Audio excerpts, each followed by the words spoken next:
Welcome to the deep dive. Today we are wrestling with a question that really it defines our current cultural moment. How do we, as humans, maintain our intention, our creativity, and our unique sense of judgment in a world that's increasingly engineered, automated, and curated by artificial intelligence?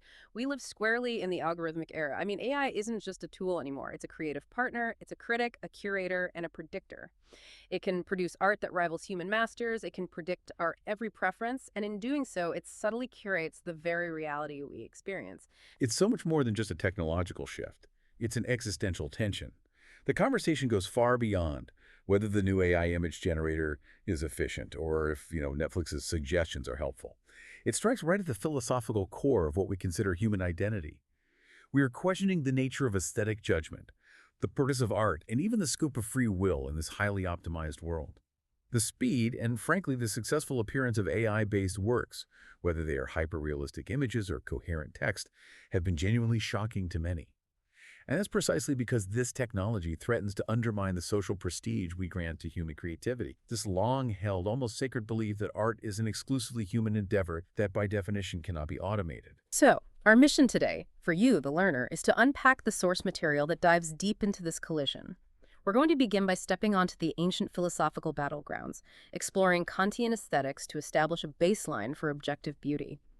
Then we'll dive headfirst into the mechanics of modern social media filter bubbles, differentiating between how recommendation systems work and what cultural homogenization they are causing. Finally, we'll explore the real-world ethical consequences, from deeply concerning algorithmic biases that actively disadvantage marginalized communities, all the way to the growing consumer pushback, the rebellion against the impersonal feed. And we've synthesized a really complex stack of sources for this deep dive. We're pulling insights from academic philosophical papers on aesthetic evaluation, granular social media research on recommender systems, ethical case studies documenting algorithmic bias in major platforms, and even some forward-looking trend forecasting analyzing consumer responses for 2026.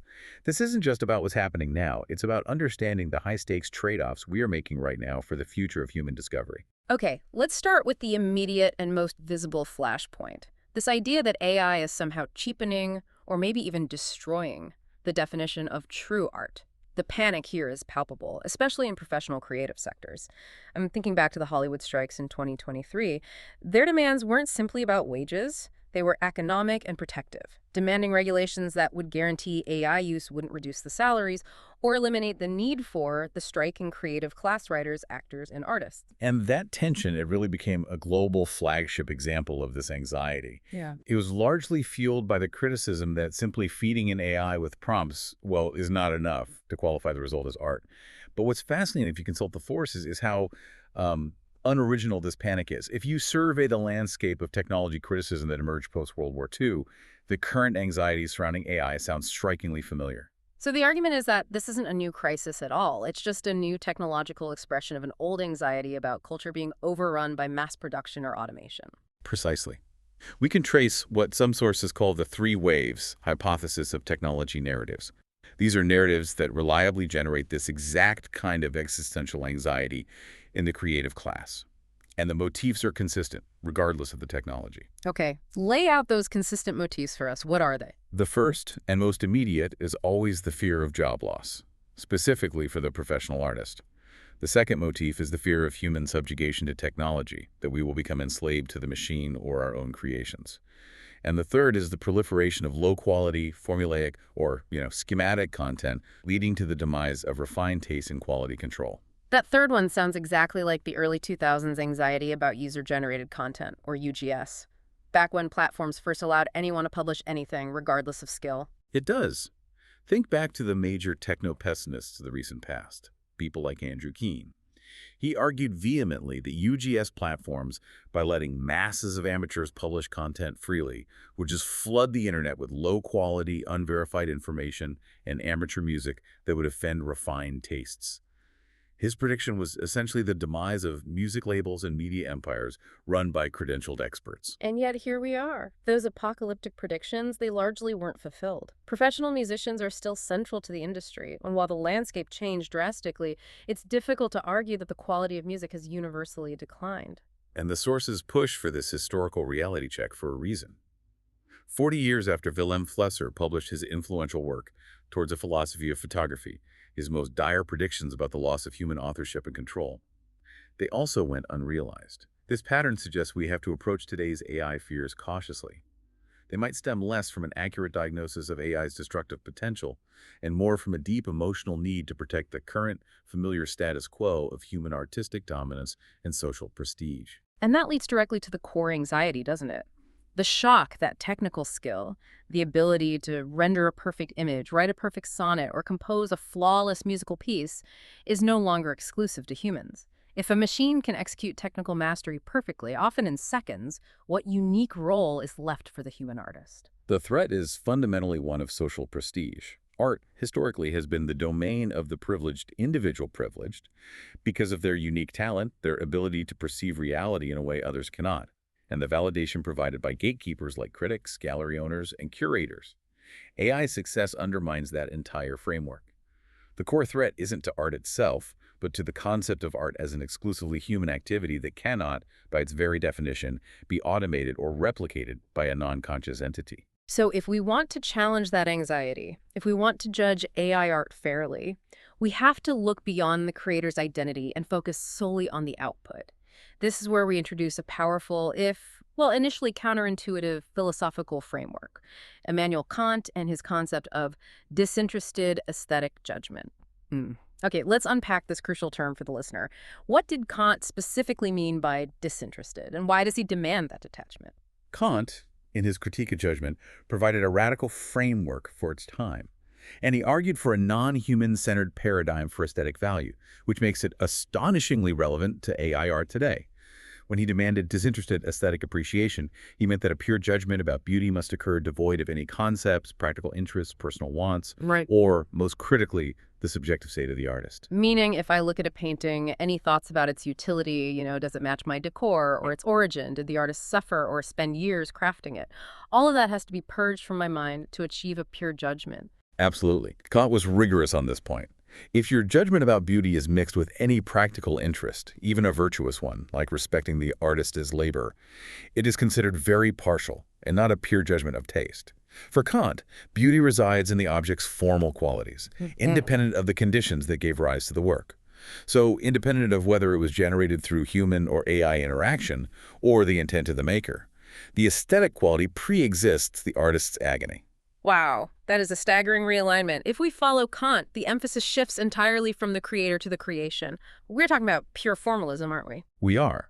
A formalist approach finds aesthetic value in the objective qualities of the artwork, the formal unity, the self-contained wholeness of harmonious elements, the balance, the color relationships, the composition.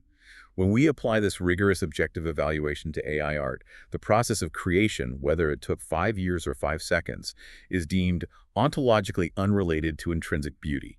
AI art, based solely on its form and its impact on the subject's universal cognitive faculties, integrates seamlessly into the system of absolute aesthetics.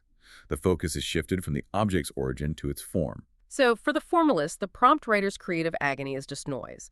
The only thing that matters is the final arrangement of the pixels. Precisely. And this is where the philosophy connects to the computational mechanics. Kant's theory is supported by how sophisticated AI algorithms, like generative adversarial networks or GANs, actually operate. These systems aren't reading the artist's soul. They are tailored to reproduce intricate formal structures by measuring attributes like color, brightness, contrast, and edge definition at a very low level of abstraction, the individual pixel or the basic compositional element. So the Jan is a perfect Kantian critic, in a way. It's optimizing for formal qualities completely devoid of intent. Can you elaborate on that connection? How does measuring at a low level of abstraction validate a formalist view? Well, think about the training process. A GN has 2 parts: the generator, which creates the image, and the discriminator, which critiques it. The discriminator is essentially an aesthetic critic operating on pure form. It doesn't know the image is supposed to be a sad clown or a majestic landscape. It only assesses the quality of the raw attributes. Does the texture feel real? Are the shadows consistent? Do the colors harmonize? It measures millions of minute relationships between pixels to determine if the work achieves visual unity and complexity. If the value of art lies only in this self-contained wholeness, as the formalists argue, then the fact that an algorithm can achieve it by optimizing these low-level features validates the idea that beauty pre-exists human intention. This philosophical framework is logical, but human psychology is, well, rarely logical. We have strong empirical evidence that proves we cannot separate the origin from the output when we look at art. Our emotional reaction is profoundly influenced by whether we think a human or an AI created it. This is one of the most surprising findings from our source material, specifically a 2021 study. They showed participants various abstract and figurative images and told them who the creator was, human or AI. The results were paradoxical. What did they find regarding abstract art? Participants rated abstract images higher and stated they were significantly more willing to purchase them when they learned they were created by AI. That runs directly counter to the narrative that AI is cheating or cheapening the result. The machine's output was somehow seen as more impressive, perhaps because they associated the complex, non-narrative structures of abstract work with the immense computational power of the AI. And the reverse was true for figurative art. Yes, the inverse relationship held.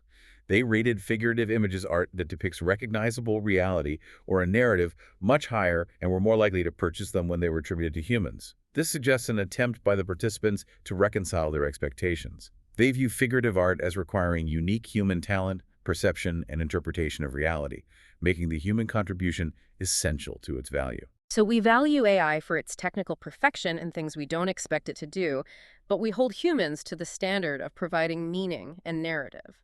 Ultimately, this paradox suggests that our current fears about AI reveal far more about our perceptions of ourselves, what we believe our unique contribution should be, than the actual potential of the technology. It forces us to ask, if technical skill is automated, and the formalist view negates the need for human agony, what is left? The answer, according to the psychological studies, is the human story, the unique perception, and the narrative intent. The existential threat is not to art, but to the myth of the uniquely talented human creator. Okay, let's shift from the philosophical crisis to the practical reality of consumption.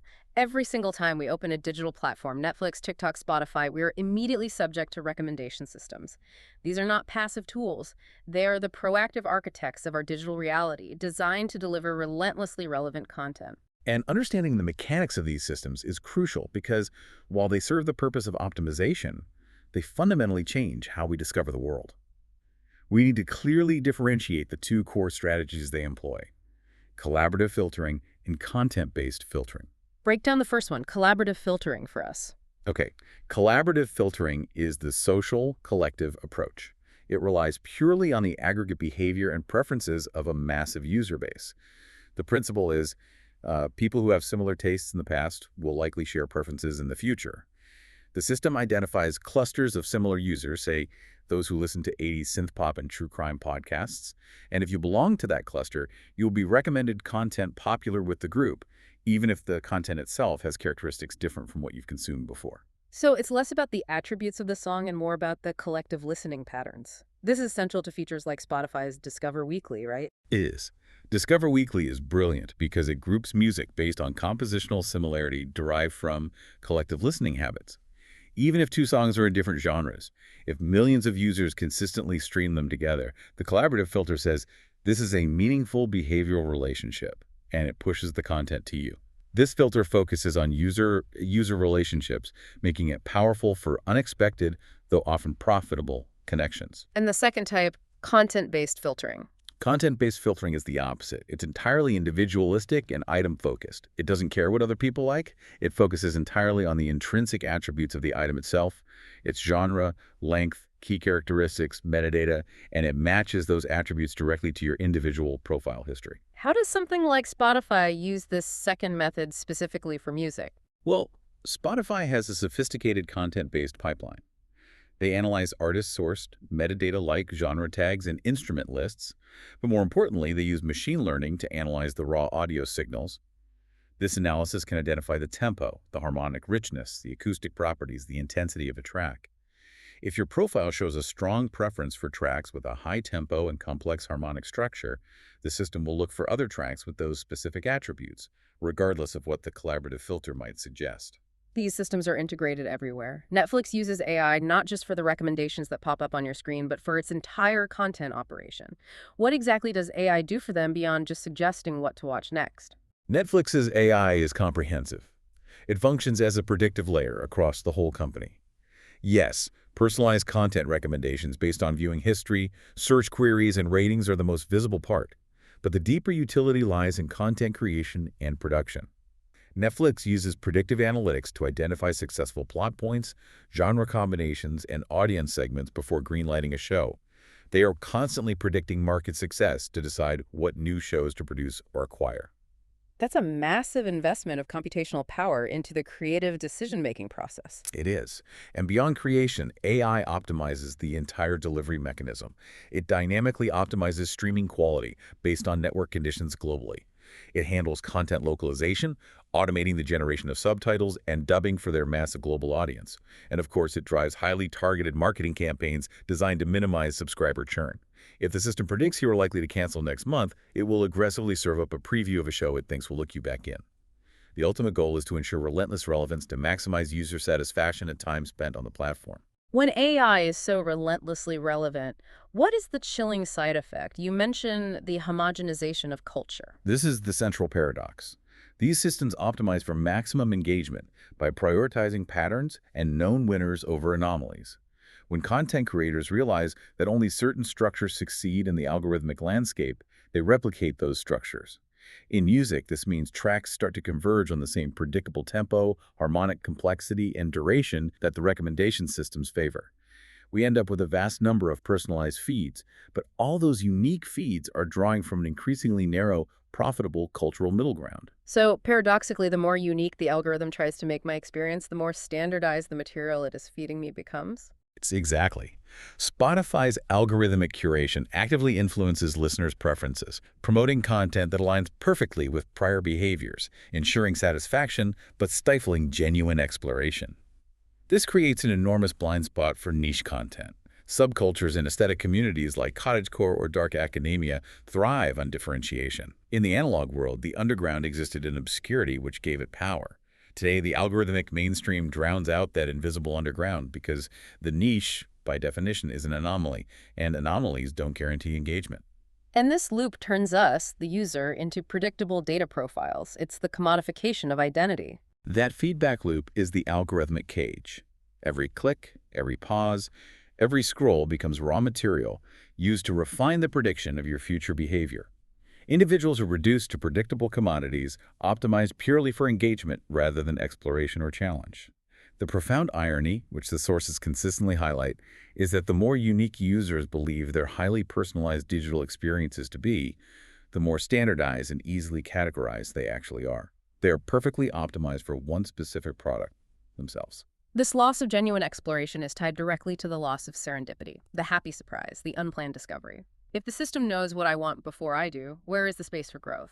When everything is predicted, nothing is truly found. This is a deep psychological issue, and it leads to the concept of synthetic social alienation, SSA. This is an extension of Marx's theory of alienation, where, instead of being alienated from the means of production, digital systems alienate us from our cognitive autonomy. By commodifying our data and consistently delivering only what validates our current identity, SSA causes a cognitive and emotional disconnect from diverse perspectives and critical thinking. So this isn't just about feeling lonely on the internet. It's about being intellectually starved because the world presented to you is too predictable. Precisely. It manifests through a compulsive reliance on curated feeds, leading to a narrow worldview and a diminished sense of initiative. When we contrast algorithmic discovery versus real discovery, the distinction is clear. Platforms call suggestions discovery, new for you, because you watched. But algorithmic discovery merely validates who we already are. Real discovery, that moment of genuine serendipity, is fundamentally transformative. It forces us to reconsider our beliefs and changes who we are. The source material argues that surprise isn't just a fun byproduct, but an important mental requirement. It is essential for human flourishing. Unpredictability drives creativity, learning, and empathy. When the environment is perfectly engineered for certainty, we stop growing, both intellectually and emotionally. Prediction gives us peace of mind and efficiency, but discovery brings necessary friction and wonder. The challenge for AI design isn't to get rid of uncertainty. It's to manage it so that unpredictability, which is the engine of new ideas, can continue to play its vital part in evolution and art. Serendipity, in this context, becomes a necessary survival mechanism against cognitive stagnation. Are engineers aware of this massive lack of serendipity, and are they trying to program it back in? Oh, they absolutely are. There is a deep, almost philosophical effort underway in system design to reintroduce randomness into systems built for precision. We see the development of serendipity sliders and recommendation engines, and the use of stochastic models that deliberately inject uncertainty into the output. This is the paradox of our age, programming unpredictability into predictability itself. AI is striving to recode the unexpected. But does algorithmic surprise feel the same as true serendipity? If the surprise is the product of perfect foresight, isn't the magic already gone? There is a crucial qualitative gap. Real surprise carries a strong sense of significance because it was discovered through genuine chance, often involving physical motion or unexpected human interaction. AI, however, generates variation without genuine curiosity. Its randomness is procedural, calculated, and optimized for maximum re-engagement, not poetic transformation. It is a form of mimicry. If the surprise is the product of perfect foresight, the system knew it was coming, and that knowledge fundamentally limits the sense of personal agency and transformative realization for the user. The true challenge is building systems that leave room for the unplanned by not predicting everything. We've addressed aesthetic judgment and cultural judgment. Now we confront the most critical domain, ethical judgment. The focus here shifts to how the data used to train these predictive systems contains, encodes, and ultimately perpetuates human bias. The challenge is ensuring algorithms are built with empathy and fairness, not merely optimized for engagement or profit. And this challenge is severe because algorithms are not neutral math. They are reflections of the biased social data they were trained on. When systems are fed historical data that reflects systemic inequities, the algorithm learns to reproduce those inequities, systematically disadvantaging marginalized groups. This is often an inevitable consequence of the technology industry containing unconscious biases, which are then encoded into the systems designed to automate real-world decisions at scale. Let's examine a concrete, high-profile case that illustrates this mechanism of bias, starting with Facebook and its attempt to combat hate speech, the WOW project. The incident centers around the internal WOW project, which stood for Worst of the Worst. The system was developed in October 2020 to detect and moderate hate speech across the platform. However, internal documents revealed serious structural biases in its implementation and effect. How was the bias manifested in the algorithm's design? The documents detailed that a version of the algorithm was allegedly programmed to disproportionately benefit certain demographics, specifically white people, Americans, and men, by shielding them from harmful speech and removing their violating content more slowly or less frequently than that of other groups. Conversely, it over-moderated content from minority groups. This isn't just a flaw in the data, it implies a prioritization in the design aimed at protecting the dominant user base. What was the measurable, real-world consequence of this shielding mechanism? The consequence was immediate and quantifiable harm. Internal metrics showed that the number of Black monthly users on Facebook fell by 2.7% in that single month. This vividly illustrates how algorithmic bias is not abstract. It directly exposes racial minorities to structural racism and creates a less safe, less welcoming environment for them. This systemic bias was further complicated by an institutional lack of transparency. When researchers later asked Facebook directly about exclusionary algorithms toward people of color in their advertising targeting systems, the company remained completely silent, demonstrating an unwillingness to be accountable for the harm being perpetuated by its own automated systems. This pattern of bias, especially relating to appearance or demographic profiling, seems to plague other major new media platforms too, notably TikTok. TikTok presents a complex and high-stakes case regarding the filter bubble effect and the use of physical identifiers. External analysis observed a clear pattern. Following one young blonde woman seemed to lead to subsequent recommendations of many others who looked almost identical. This suggested a powerful visual bias at play. And TikTok's public claim was that they primarily relied on collaborative filtering, meaning they were matching based on behavior. Users who follow A also follow B, not appearance. That was their public stance. But the counter-argument detailing the internal mechanism was compelling. It suggested the system extensively leveraged what is called automatic featurization. This technique goes beyond simple metadata. It uses deep learning models to recognize signals in profile pictures and video frames to extract and match physical attributes, including hair color, body type, and crucially, skin color. So the system wasn't just recognizing that user A and user B liked the same content. It was actively prioritizing physical similarity to drive engagement. Exactly. It was actively generating engagement based on appearance orientation, seemingly because that was deemed the best strategy to generate engagement in certain markets. The critical failure was that the system appeared to have bypassed any rigorous ethical evaluation of algorithmic bias. When appearance, which often correlates with protected class status, becomes a key optimization variable, the system risks making critical social errors. The outcome of such problematic feedback loops is that marginalized communities, particularly people of color, and those whose appearances deviate from the perceived norm, are likely to be ignored or have lower visibility, as the mainstream, appearance-optimized content saturates the platform. These cases force us to confront not just the bias algorithms, but the flawed human assumptions underpinning their creation. Let's introduce two critical intellectual traps identified in the sources: technochauvinism and privilege hazard. Start with technochauvinism. Technochauvinism is defined as the belief that technological solutions are inherently superior to human ones, often viewing social problems as purely technical ones that can be solved with sufficient data and computation. This mindset is deeply damaging because it assumes discrimination is the natural default setting of the human world, and that technology, by being objective, is the solution. And how does that lead to harm? It shifts the blame.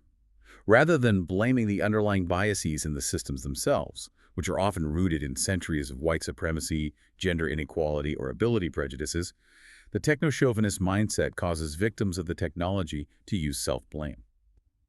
If a system designed for job placement consistently ignores a qualified person of color, the techno-chauvinist assumption suggests the human applicant must be flawed or the data they provided was incomplete, rather than accepting that the algorithm is biased. This allows biased systems to continue systematically disadvantaging marginalized groups without facing accountability. And the second trap, privilege hazard, seems to address the people who are actually writing the code. It is entirely about the composition of the workforce. Privilege hazard occurs when data science and AI development are overwhelmingly dominated by a specific, narrow demographic. Typically, the sources specify cisgender, straight, white, male U.S. citizens. This results in a profound lack of lived experience within the design teams. If the designers lack the experience of marginalization, how does that translate into systemic oppression? They simply fail to anticipate how their systems will oppress others by default. For example, if a team is primarily composed of individuals whose daily lives involve seamless technological recognition, they may not consider how a facial recognition system fails for different skin tones, or how a voice assistant fails for non-standard accents.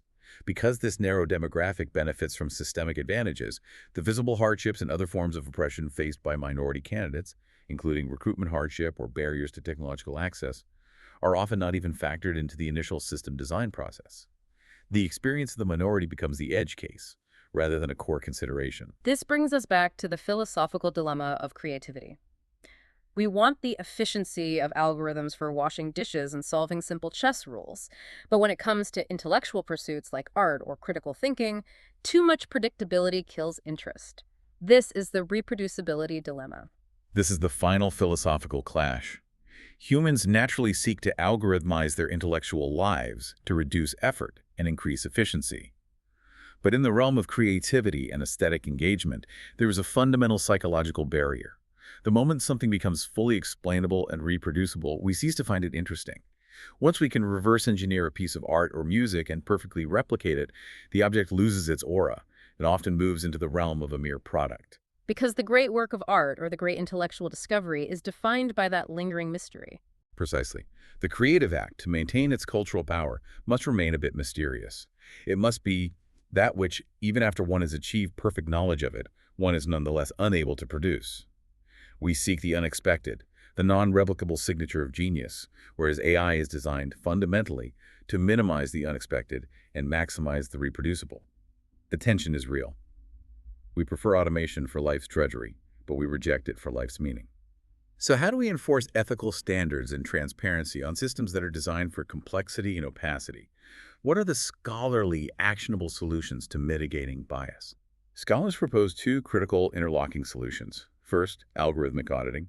This involves specialized testing, often by independent third parties, to isolate exactly how an algorithm performs on different intersectional subgroups. For example, how loan approval systems function for Latinx trans women versus cis white men. When these audits reveal discriminatory outcomes that are against the law, the system builders should be prosecuted and held accountable. This is about making performance visible to the law. And the second solution, algorithmic accountability reporting, aims to make it visible to the public. Exactly. When the inner workings of algorithms, which rely on complex mathematics and often proprietary black boxes, are difficult for a large readership to grasp, Journalists have a moral obligation to team up with software developers and computational experts to bridge that technical knowledge gap.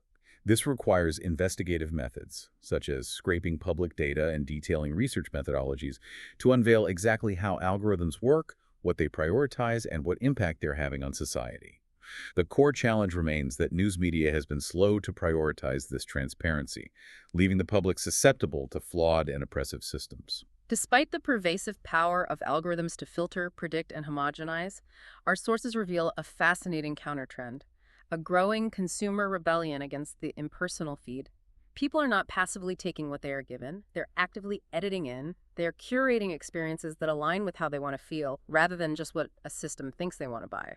This pushback is a massive trend, and it's fueled by digital fatigue and a desire to reclaim personal agency and, yes, that vital sense of serendipity. Consumers are making deliberate, often physical, counterweights to digital sameness. They are demanding authenticity and human-led value, actively seeking friction in a frictionless world. We see this most clearly in the return to tangible, unplanned discovery, which the sources call IRL discovery and real-life discovery. This trend is a direct challenge to algorithmic recommendations, and it's especially strong among younger demographics. They are seeking to happen upon unique experiences and to reclaim wonder that cannot be mapped or predicted. A recent study noted that Gen Z and millennials increasingly favor unplanned discovery. In the U.S., a significant finding shows that 90% of young consumers find local businesses by simply wandering neighborhoods on foot. That's a high-friction activity that now outpaces discovery via social media. Why is walking a neighborhood more compelling than scrolling TikTok for recommendations? It's the authenticity of the encounter. When you rely on a curated feed, the discovery is always a transaction. It's optimized. When you wander, the discovery is earned. It engages muscle memory for curiosity, involves sensory input like smell, sound, atmosphere, and fundamentally, it's a non-commodified experience. It allows for the true moment of realization that algorithmic suggestions cannot replicate. The rejection of the map symbolizes a desire for personal initiative. This desire for intentional, high-quality experience also translates into a willingness to pay to moderate poor digital encounters, driving the shift to premium and niche. When consumers feel trapped by algorithmic fluff, which often includes low-quality, ad-saturated content, they seek refuge in curated, credible, and often paid environments. The value proposition has shifted dramatically. Consumers are willing to pay for access, but only if it feels specialized, intentional, and high quality. Can you give us some concrete examples of this paid curation? We see it in lifestyle and media, where platforms like Substack have become a trusted haven for shoppers seeking reliable, ad-free recommendations without the noise or manipulative feeds of major social platforms. We also see examples in the consumer experience sector, subscription services that focus on high-touch, unique, curated experiences, like niche apps that match strangers for unique, personalized dinners or events, prioritizing the quality of the spontaneous human connection over the quantity of matches. Paying becomes a filter against dilution. And parallel to this is the growth of niche communities, creating digital third spaces that actively resist algorithmic dilution and commodification. This is a powerful form of cultural defense. Niche subcultures, from biohackers focused on optimization to dark academia enthusiasts exploring forgotten texts, are thriving by differentiating themselves from the masses. They are retreating into private or invite-only digital third spaces like private Discord servers, dedicated Patreon channels, or premium, jaded YouTube channels. What function do these spaces serve for the members? They turn members into gatekeepers. These private communities protect shared norms and rituals from being tracked, analyzed, and diluted by trend-chasing algorithms. This behavior provides an immensely strong sense of self-expression and self-definition that the homogenized mainstream cannot offer. The audience is actively seeking creators who feel real, flawed, and relatable, who operate outside the optimized, predictable sphere of the algorithm. Looking ahead, this shift has profound implications for digital content strategy. If generative AI can churn out infinite content, what will hold actual value in the next few years? The competitive edge, the sources agree, will absolutely belong to human-led content. By 2026, search engines will be compelled to treat vast volumes of easily generated AI content as potentially less valuable than human-written content based on genuine human knowledge and experience. Data already confirms this trend. Studies show that roughly 86% of first-page Google results prioritize people-first signals, meaning the content must demonstrate unique, lived experience and authority. So the key to ranking high or gaining traction in the noise is the I-driven content. Content that only a specific human could write. Precisely. Real traffic growth will come from content based on personal, non-replicable experience and unique opinions. The data AI models haven't digested yet or cannot possibly mimic. This is content that starts with vulnerability. I did this, and here is the unexpected failure. This is the costly mistake I made, or this is my counterintuitive advice based on what I have personally struggled with. Humans retain cultural power because they can offer counterintuitive opinions or report on breaking trends before AI models can update their training data, which often lags by months or years.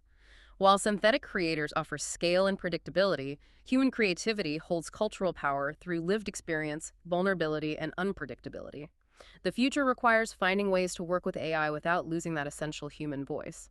To bring this back to the highest stakes world of customer care, the luxury industry, how are they navigating the balance between AI efficiency and the necessity of the human touch? In luxury, personalization is not a trend. It is the fundamental business model. Very important clients, or VICs, are spending enormous amounts, and they expect flawless, seamless recognition across all global touchpoints. If they bought a specific item in Paris, their advisor in Riyadh should know instantly. They seek experiences that anticipate their desires, meaning they need the efficiency of AI to manage complexity, but the warmth of the human advisor to seal the deal. So AI supports the client advisor but does not replace them. Crucially, no. AI and machine learning analyze vast data transaction history, browsing behavior, express preferences to craft personalized outreach, and predict needs.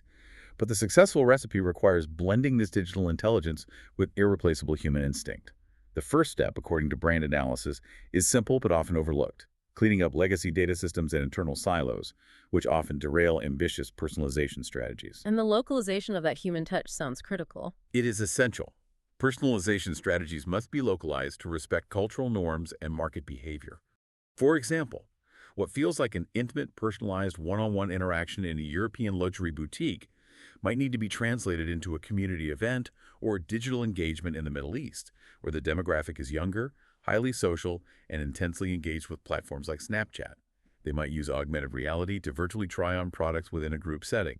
The goal is using tech with intent to add moments of magic, like knowing the client's favorite champagne or recalling a story they told a year ago, without losing the sense of touch, trust, and authentic human connection that defines luxury. We have covered a remarkable amount of ground today, moving from the 18th century philosophical foundations of Immanuel Kant all the way to the core code of TikTok.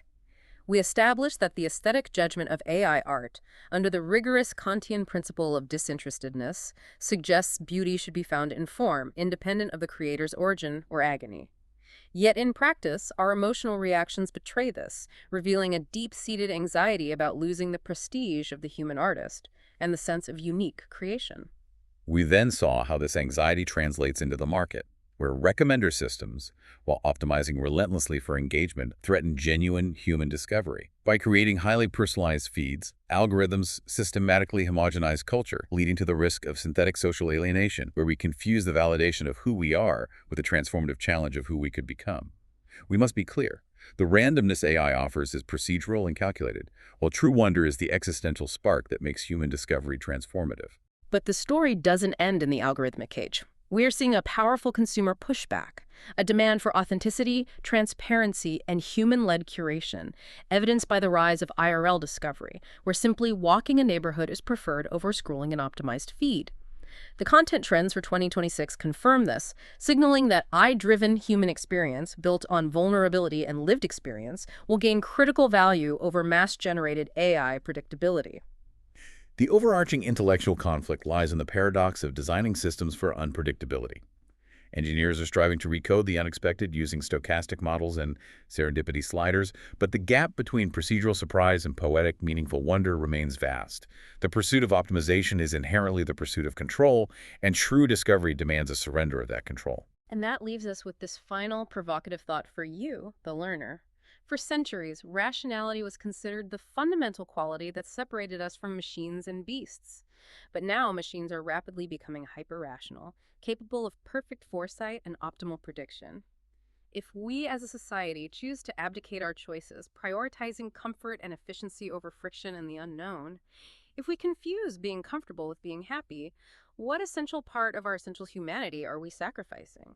The sources suggest that perhaps what makes us special now is not our perfect logic, but our emotions, our flaws, and our unique, messy ability to seek out the friction and embrace the unplanned journey that leads to genuine, transformative discovery. What happens to the human race when we stop chasing the unplanned journey?